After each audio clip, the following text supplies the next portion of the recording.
ہیں کہتے ہیں کہ ان کو وظیفہ چاہیے تاکہ ان کا حافظہ جو ہے وہ مضبوط ہو جائے، اور کہتے ہیں کہ وہی بس انہوں نے کہا ہے کہ کوئی ایسا عمل مجھے بتا دیں کہ میں ہائی گریڈ حاصل کر لوں اور مجھے جو میں پڑھتا ہوں وہ یاد رہے۔ دیکھیں اس میں اگر آپ پھر میں وہ باتیں کرتا ہوں، آپ لوگ کہتے ہیں کہ شاید یہ مجھ سے بس ویسے ہی کہہ رہے ہوں گے، لیکن حقیقت یہی ہے کہ جب ہم غلط قسم کے لوگوں کے ساتھ رہتے ہیں، شرعی تعلیم ہمارے ذہن میں نہیں ہوتی جس کے نور سے انسان کو بہت کچھ حاصل ہوتا ہے،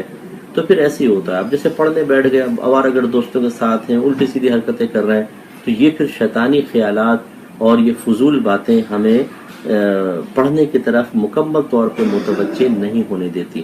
اس کے برعکس اگر کوئی برے دوستوں سے بچتا ہے، اچھے لوگوں کے پاس رہتا ہے، اس سے ذہن اور قلب میں ایک نور پیدا ہوتا ہے۔ اب جب آپ پڑھنے بیٹھیں گے تو نفس و شیطان آپ سے دور ہوں گے، وہی وسوسے ڈال کر آپ کو اس سے دور کرتے ہیں، بڑا سکون سے آپ پڑھ سکتے ہیں۔ تو ایک تو نماز کی پابندی رکھیں، قرآن پاک کی تلاوت ترجمہ تفسیر کے ساتھ کریں، اچھے لوگوں کی صحبت میں رہیں، آپ کا حافظہ بہت اچھا ہونا شروع ہو جائے گا۔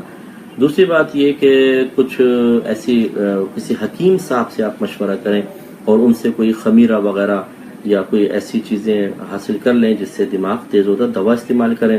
تیسرا وظیفہ میں آپ کو عرض کر دیتا ہوں کہ فجر کی نماز کے بعد 3 مرتبہ سورہ علم نشرح پڑھیں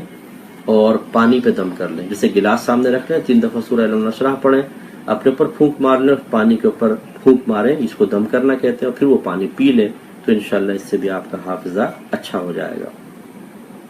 لیکن ایک بات میں آپ کو مزید عرض کر دوں، بعض اوقات ہمارا حافظہ کمزور نہیں ہوتا،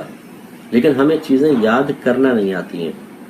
اور بعض اوقات وہی جیسے میں نے بھی آپ کو عرض کیا، فکر ہے، پریشانی ہے، دوست یاد آ رہا ہے، کل کی باتیں یاد آ رہی ہیں، تو وہ توجہ نہیں ہو پاتی۔ جب توجہ نہیں ہو پاتی تو پھر ذہن مکمل استعمال نہیں ہو رہا ہوتا، تو پھر وہ چیز یاد نہیں ہوتی۔ ہم سمجھتے ہیں حافظہ کمزور ہے، اور حافظہ